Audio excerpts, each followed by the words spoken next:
গ্রামের শালিক পাখির মনোমুগ্ধকর কথায় আপ্লুত এলাকাবাসী। বাবা মা ডাকা, শীষ দেওয়া, এটা প্রতিদিনের রুটিনের ব্যাপার। ইচ্ছে হলে মাঝে মধ্যে গানও শোনায়, তবে তার পাশ দিয়ে রাস্তার লোক গেলে ঝগড়া করতে নাকি একেবারেই ছাড়ে না এই শালিক পাখি। হ্যাঁ, এমনই ঘটনা ঘটছে দক্ষিণ ২৪ পরগনা জেলার পাথর প্রতিমা ব্লকের দুর্বাজটি তৃতীয় খণ্ড গ্রাম পঞ্চায়েত এলাকায়। এই এলাকায় এক দম্পতির বাস।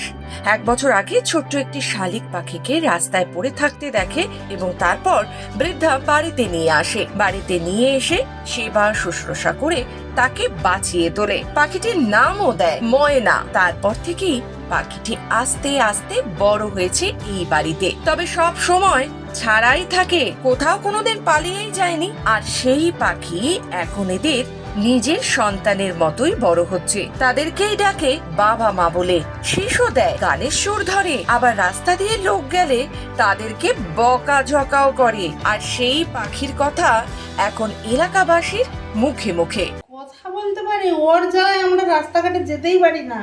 কোথায় যাচ্ছ, কেন যাচ্ছ, শীষ দেবে, ডাকবে, কোথাও বার হতে দেবে না।